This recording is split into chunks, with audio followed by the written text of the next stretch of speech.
안녕하세요. 저는 작은 가게를 운영하는 여자입니다. 나이는 올해로 50살이 되었네요. 쉰이나 되어가는 동안 우여곡절이 많았습니다. 저도 제 이야기를 이렇게 전해드리게 될 줄은 몰랐는데 제가 겪은 이야기가 참 답답해 이야기하고 싶었습니다. 저는 시골에서 홀어머니 밑에서 자랐어요. 밑 빠진 독에 물 붓듯 어머니 혼자 벌어서는 생활은 전혀 나아지지 않아서 저는 어릴 때부터 빨리 커서 일을 하고 엄마 호강시켜드려야겠다는 생각을 하게 된 것 같습니다. 그럴 때마다 어머니는 공부를 배우라고 했습니다. 없는 살림에도 공부를 시키려 많이 애쓰셨죠. 고등학교 다닐 때 어머니가 몸져 누우시는 바람에 학교를 그만두고 취직을 했어요. 저는 사람들의 눈에 띄는 아이였습니다. 그 당시 치곤 키도 컸고 얼굴 생김도 조금 남들과 달랐기 때문에 제가 모르는 사람들에게도 주목을 받곤 했죠. 그때는 어머니를 대신해 돈을 벌어야 했기에 옷을 만드는 공장에 취직했습니다. 저는 내성적이고 소심한 사람은 아니었고 오히려 조금 적극적이고 대담한 사람이었어요. 그리고 옷 공장에 취직하고부터는 옷에 관심이 많아져서 일을 할 때 말고는 예쁘게 꾸미고 다니기도 했죠. 그 덕분에 공장에 오신 한 가게 사장님 눈에 들어 옷가게에서 일을 하게 되었습니다. 그렇게 미싱을 배우고 옷을 만들기 시작하니 재미있더라고요. 젊을 때는 예쁘고 대담한 옷도 많이 입고 다니고 옛날 옷은 리폼해서 제 취향에 맞게 꾸민 다음에 가지고 다니기도 했습니다. 그렇게 차곡차곡 돈을 모아갔습니다.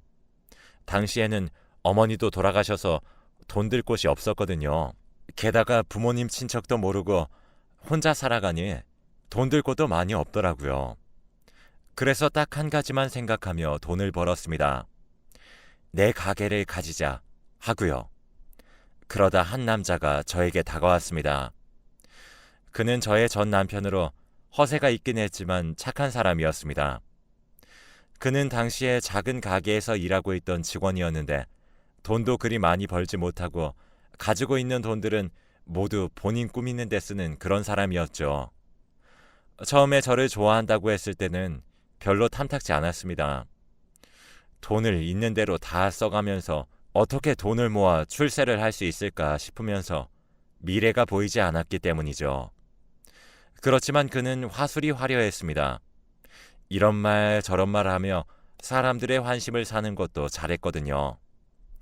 그 사람은 항상 손에 물 하나 묻지 않게 해주겠다, 호강시켜주겠다, 더 좋은 집에서 살게 해주겠다, 내가 더 성공해주겠다는 등등의 말을 항상 했는데 그런 말을 들을 때면 성공하면 행복할 줄 알았고 손에 물 한 방울 안 묻히면 힘들지 않을 줄 알았습니다.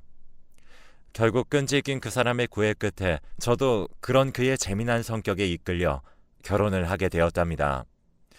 결혼을 할 때 시댁에서는 반대가 심했어요.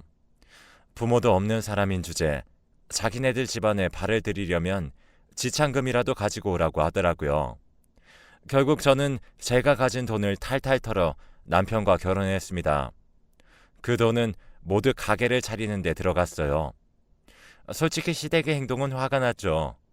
하지만 그 사람에게는 저에게 없는 장사 소질이 있다고 생각했습니다. 말을 잘하고 사람의 환심을 잘 사며 이것저것 권하면 사람들이 혹하며 사는 것을 옆에서 봤기 때문이에요. 그렇게 제 돈을 미천 삼아 가게를 하려는데 남편은 더 크게 해야 한다며 주변 사람들에게 돈을 마구 빌리더군요. 처음에 저는 굉장히 부담이 됐고 무서웠어요. 만약 이러다가 잘못되면 우리는 빚더미에 올라앉게 되니까요. 그런데 그 사람은 생각보다 잘 해내더라고요. 그렇게 가게는 잘 되어 갔습니다. 그러자 그는 점점 더 많은 걸 원하게 됐어요. 저는 처음에는 겁이 나서 이 정도면 괜찮다고 계속 그를 말렸지만 그는 무슨 말이냐며 물 들어올 때 노져야 된다며 빌린 돈을 모두 다 갖다 부어 가게를 확장시키는데 혈안이 되었어요.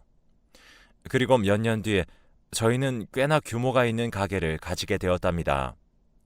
원래부터 허세가 있었던 남편은 돈이 들어오자 뭐에 홀린 것처럼 회장님 행세를 하며 사람들에게 돈을 뿌리고 보증을 서거나 투자를 했고 사람이 점점 바뀌었죠. 제가 보증만큼은 서지 말라고 말하면 여자가 어디 사업하는데 끼어들어 하고 혼내거나 암탉이 울면 집안이 망한다는 것도 모르냐?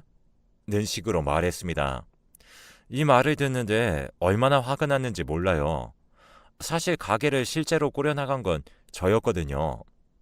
그는 이름만 사장이지 얼굴 마담이나 똑같았습니다. 거래처와 트는 것도 직원을 구하고 장부를 작성하는 것도 모두 제가 관리하고 있었거든요. 작은 가게에서 시작할 때는 제 의견도 마음껏 내고 제가 생각한 것도 많이 반영을 해주었는데 지금은 제가 말로 하면 아예 듣지를 않더군요. 특히 사업 확장 같은 경우에는 제가 아무리 얘기하고 말려도 듣지를 않았습니다. 점점 그는 저를 하찮게 여기기 시작했어요. 여자 주제에 아무것도 모르면 가만히 있어라. 니까짓게 뭘 안다고 등 이런 말들을 서슴없이 했죠. 돈이 사람을 바꾸고 있다고 생각했습니다.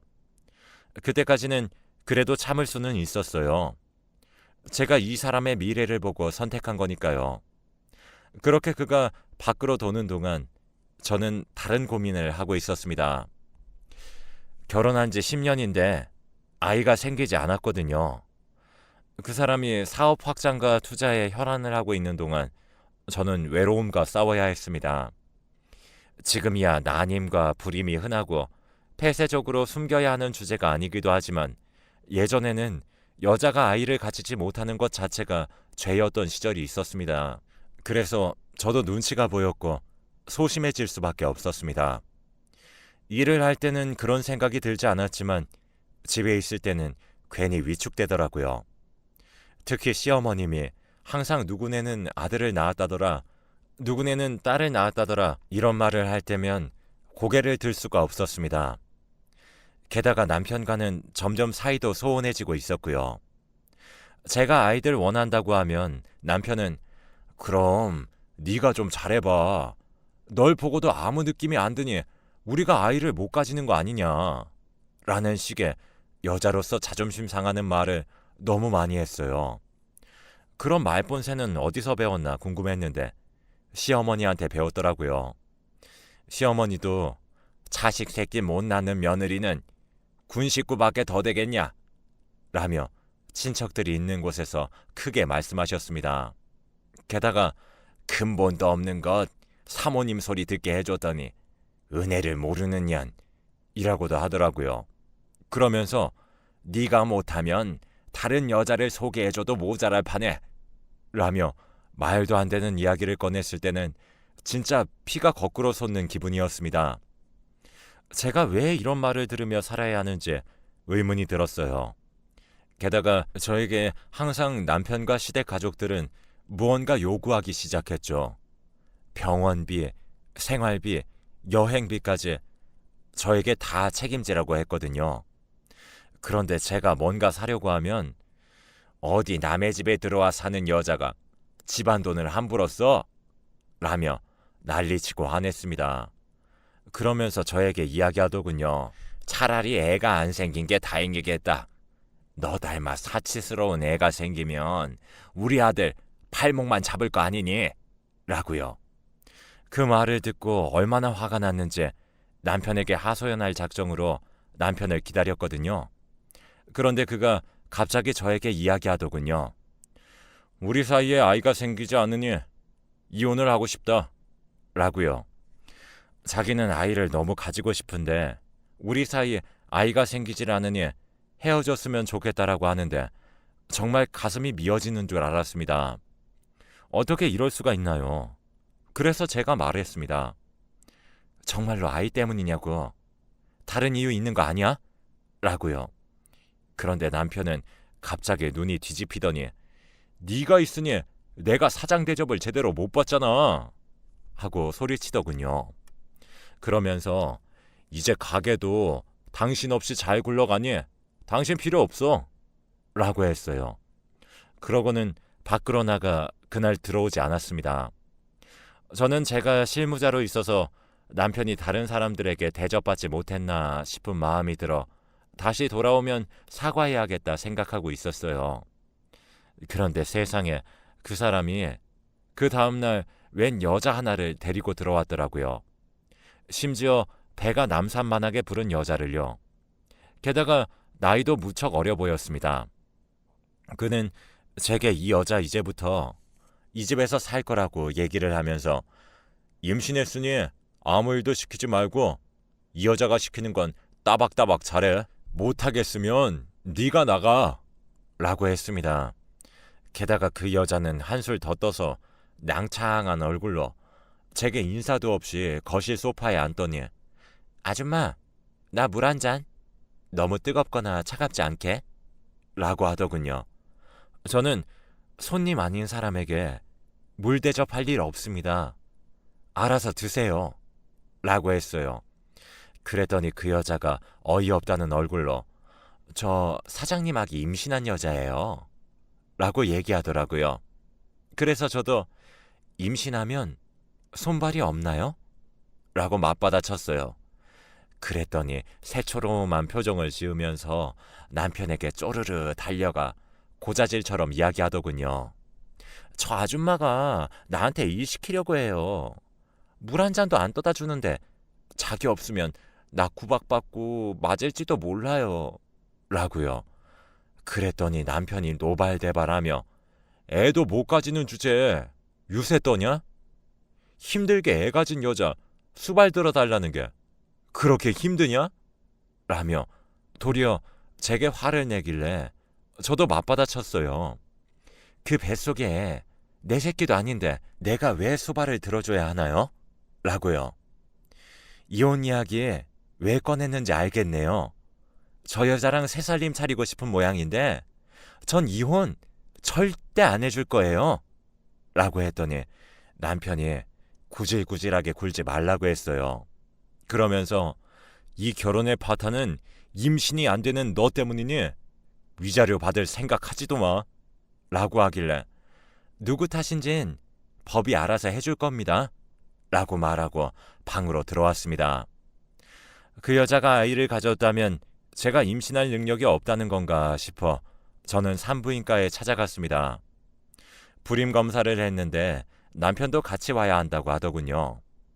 그래서 남편은 사정상 나중에 올 거라고 이야기하고 검사를 마쳤습니다. 그런데 의사가 제가 불임이 될 이유가 없다고 하더군요. 자궁도 깨끗하고 난소 상태도 좋아서 남편 상태를 봐야 된다고 했어요. 산부인과에 갔다 온 날 제가 남편에게 결혼 파탄의 책임이 나한테 없다. 나는 임신이 가능한 일반적인 여성이라는 의사 소견을 받았다고 그랬어요. 그랬더니 몇 년 동안 애가 안 생기면 문제가 있는 거 아니냐고 되려 제게 소리를 치더라고요. 그래서 제가 그랬어요. 그러니까 결혼 파탄의 책임을 나에게 지우고 위자료를 안 줄 생각이라면 병원부터 가서 나처럼 소견을 받아오라고 말이죠. 그렇게 남편과 둘이서 이야기를 하는데 남편 옆에 있는 여자 표정이 안 좋아지더라고요.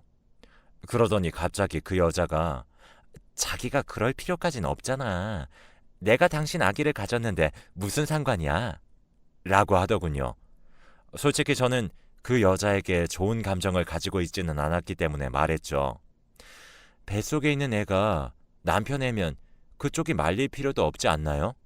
안 그래요? 그랬더니 여자가 입을 꾹 다물더라고요. 뭔가 미심쩍긴 했는데 남편이 아주 그 여자를 감싸며 위자료는 절대로 못 주겠다며 병원에 갔다 오겠다고 했습니다. 저는 제게 파탄의 책임이 없다는 걸 알고 있으니 제 위자료 챙길 생각에 단골 목록과 거래처 연락처며 장부를 확인했어요.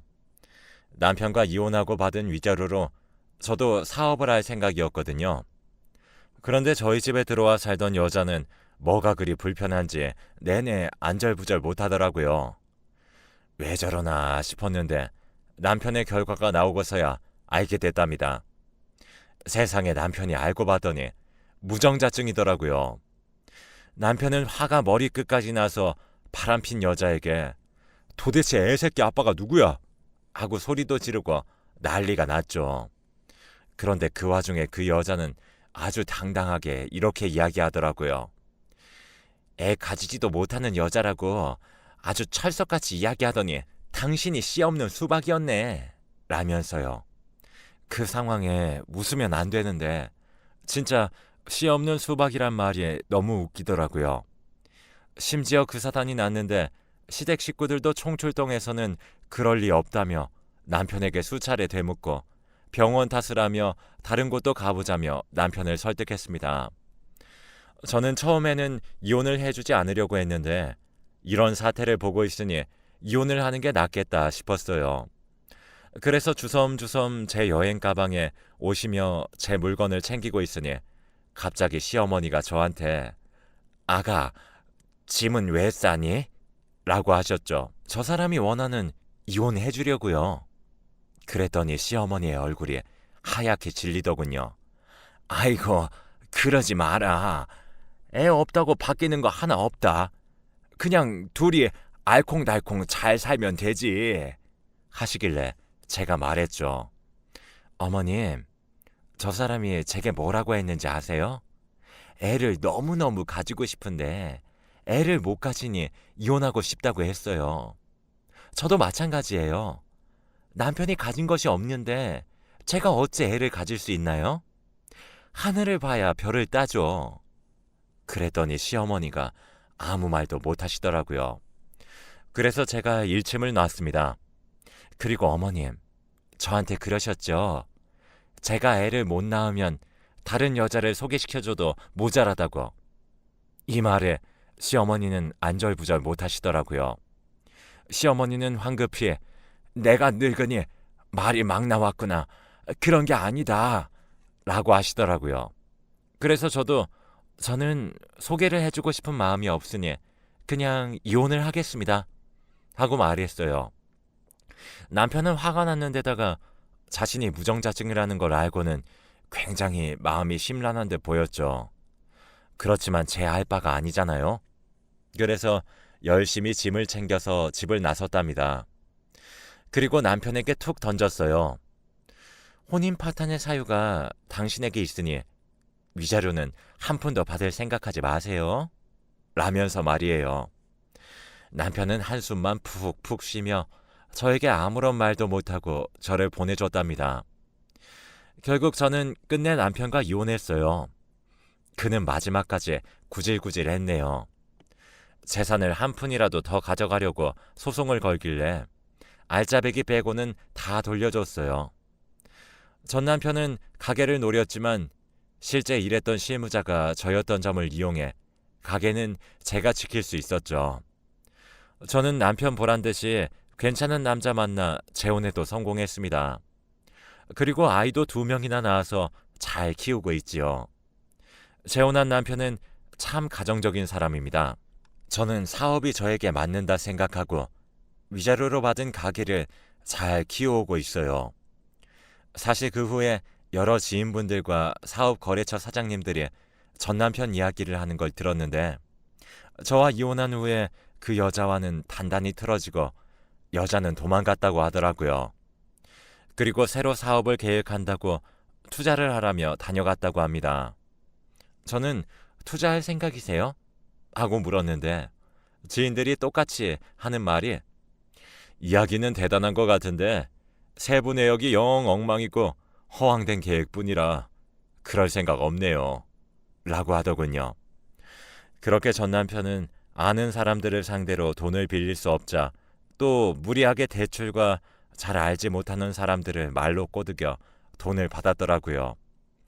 그게 잘 돼서 사업이 대박이 났으면 좋았을 테지만 원래 함께 일을 하고 있었던 실무진들도 이미 저와 함께 나온 상태고 그 계획을 진행해줄 직원을 만나지 못해서 결국에는 쫄딱 망했다는 걸 들었답니다. 그러면서 투자했던 사람들에게 고소당해서 한바탕 또 난리가 났었다고 하더라고요. 이래서 허풍과 허세가 무서운 거더라고요. 제가 곁에 있었다면 말리거나 어찌됐든 실현 가능한 상황으로 좀 바꾸어 주었을 텐데 말입니다. 그렇게 세월이 흘렀습니다. 그 뒤로 전 남편이 시어머니와 남편 누나들과 제게 방문한 적이 있었어요. 저는 당시에 아들과 함께 있었는데 알고 보니 돈을 빌리러 오셨더군요. 아들과 외출하는 길에 발견했죠. 그래도 살을 부대끼며 살아온 세월이 있는데 좀 도와줘라 라고 시어머니가 저를 보고 이야기를 하셨어요.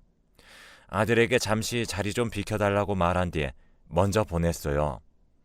할머니, 아드님이 저한테 한 말을 생각하면 부대끼며 살아온 세월도 고통스러웠을 겁니다. 전 시어머니는 입을 다물고 시누이들이 변명을 해주더군요. 말이 헛나온 것이 분명하다면서요. 그래서 전 시어머니에게 말했습니다. 당시에 친척들 많이 모인 데서 어머님도 그러셨죠? 자식 새끼 못 낳으면 군식구라고. 그런 말 해놓고 그 군식구한테 돈 빌리러 온 모양새도 별로 좋지 못한 것 같네요. 그리고 저한테 낭비한다고 뭐라고 하시기도 하지 않으셨나요? 그런데 제게 돈을 빌리러 오시기 전에 스스로를 돌아보시지 그러셨어요. 지금 하고 계시는 금목걸이, 금귀걸이, 금팔찌, 모피 다 팔면 돈도 많이 생기실 것 같은데요? 라고요. 그렇게 자리를 뜨려는 저를 전 남편이 붙잡더군요. 몇 년이나 같이 살지 않았느냐. 우리 좋은 날도 많았는데 굳이 이렇게 매몰차게 굴어야 속이 편하겠냐고 하면서요. 기가 차서 말도 안 나왔습니다. 거기서 끝났음 다행이에요. 오히려 한술 더 떠서 이러지 말고 다시 돌아오라며 받아주겠다는 어이없는 말을 하길래 아들을 다시 불렀습니다. 이 젊은 남자가 남편이냐고 묻길래 아들이라고 말해줬습니다. 마음이 변한 건 당신이야 라고 말해줬어요. 차라리 이제라도 애 없어도 잘 살고 싶다는 여자랑 재혼하는 건 어떻겠어? 라고 했고 그는 번듯하게 잘 큰 제 아들을 보더니 말없이 고개를 떨구고 돌아갔습니다. 그 모습을 보니 시원하기도 하면서 짜증도 났어요. 전 남편과 이혼하고 저도 그리 순탄한 생활을 하기만 했던 것은 아니었거든요. 재혼을 할 생각도 처음에는 못했어요. 전 남편의 무정자증을 알았지만 혹시 제가 진짜 원인이 돼서 아이를 못 낳으면 어떡하나 걱정도 많이 했으니까요. 그래서 재혼한 지금의 남편과 연애하던 도중 프로포즈를 받은 날 내가 애를 낳을 수 있을지 없을지 모르니 잘 생각하고 결혼하자는 얘기를 하라고 할 정도였거든요. 지금도 전 남편의 이야기는 자주 들려옵니다. 사람은 고쳐 쓰는 법이 아니라더니 결국 그 허세는 못 버려서 지금도 안 좋은 사건에 휘말리는 모양이더라고요. 저는 이제는 더 이상 신경 쓰지 않습니다. 살다 보면 힘든 일이 많지만 어떻게든 견뎌내면 이렇게 행복한 시간도 오니까요. 지금 힘드신 분들도 제 이야기를 들으시고 마음 꼭 다잡으셨으면 좋겠습니다. 언젠가는 편안한 날들이 오니까요. 제 인생 이야기 읽어주셔서 너무나 감사합니다.